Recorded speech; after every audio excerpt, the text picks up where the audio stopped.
Hi everybody, thank you for tuning into this episode.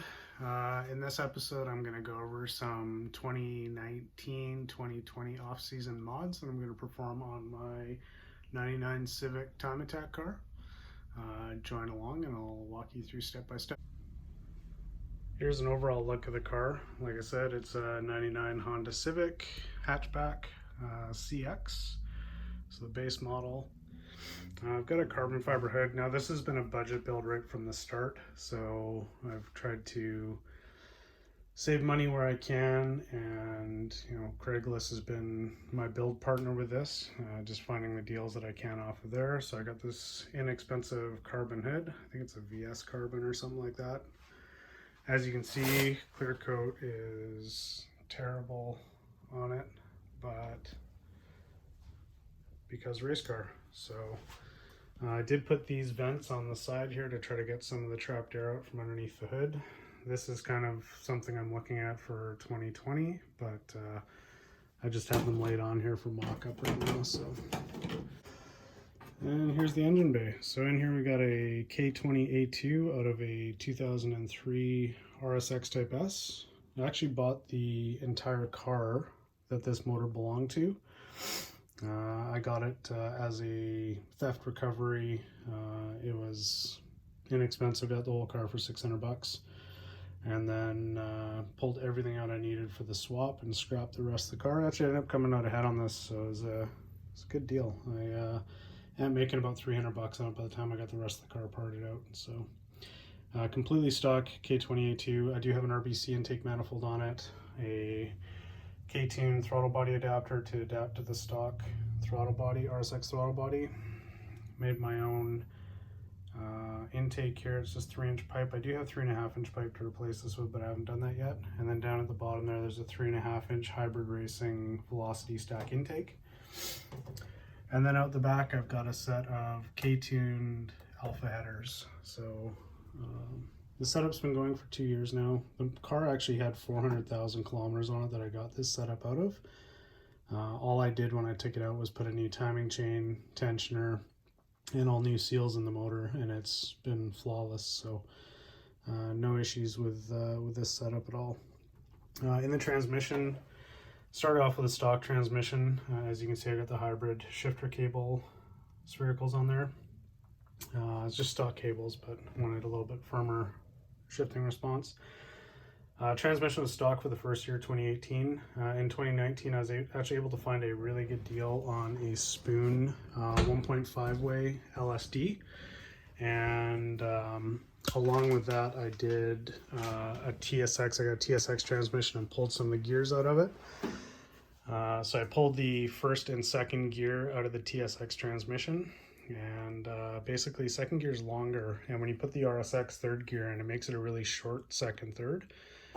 For my track, it works fantastic. It's about a 700 RPM drop between gears, and I'm hoping to be able to get M factory gear set or something like that, the close 4th, 5th, and 6th, so that all of my gears other than first gear are nice and close together. As you can see, looking in the interior here, it's pretty sparse. I did strip it. It's got a full roll cage in it. Did this roll cage last spring with the help of a good friend of mine.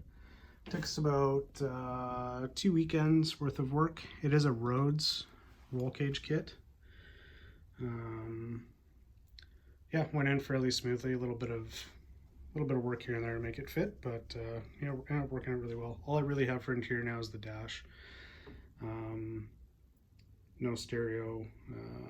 I do have the heater box and everything still in here because I'm in the Pacific Northwest. I'm actually in Vancouver. We do get rain and we do have cool mornings, and I wanted to maintain the ability to defrost my windows. So there you go. I do have a hybrid racing V2 shifter.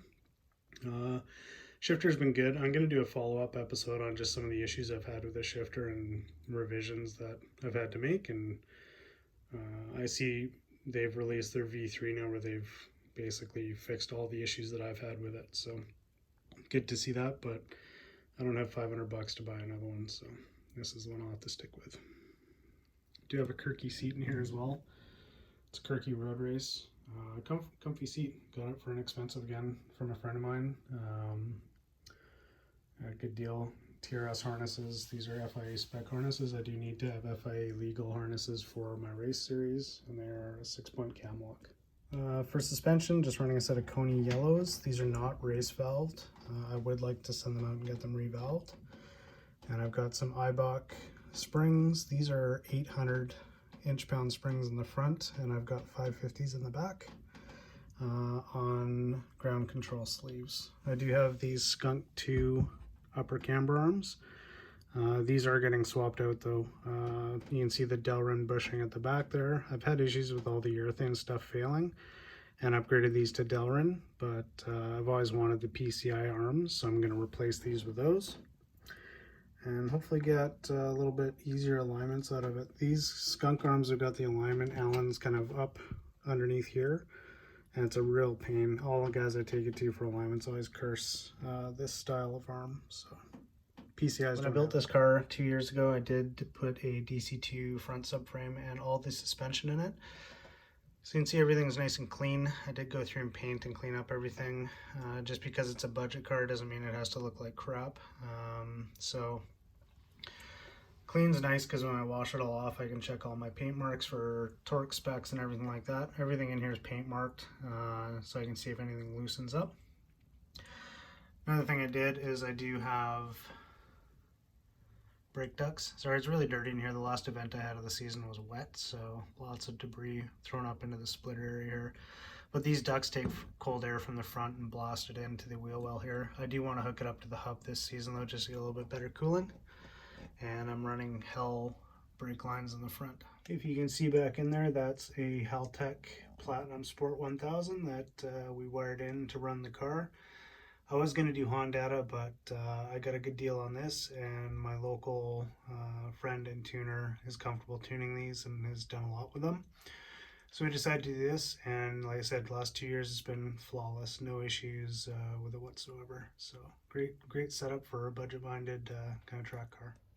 So that kind of covers a quick summary of my car and the setup that I'm working with. And from here on out, we're going to cover the 2020 season prep for the car. I do have some things in the work. Like I said, the brake upgrade is underway. I'm just waiting for some parts to get back from the machine shop. I'm also hoping to get the Coney shocks revalved to the race valving. Like I said, being a budget car, I don't really have the funds to get a full set of really nice coilovers. I'm hoping the race valving in these will give me a couple more seasons worth of use out of them. With the addition of the splitter and, as you can see, the wing on the roof of the car there, sorry, that's not installed yet, it's just sitting up there. I'm worried that I'm gonna probably need to upgrade the spring rates again, but that'll have to be seen next season, I guess. I'll run it with the Aero and see how it performs, get some data. I do run an AIM system in the car, so I can pull lap times and G's and everything else and see what's going on there. So you'll probably see this year, this off season, you'll see me making mounts for that wing. I am going to redo my splitter mounts. I want to make something that's a little bit quicker and easier to pull off. I am planning on towing this car to the track next season. Not super comfortable driving on the road with a full roll cage and no helmet on, so I'll be dollying the car to the track, and I'll need to pull the front bumper and splitter off to do that. So stick around, like and subscribe if you want to join and see how this progresses. Thanks a lot, everybody. Bye-bye.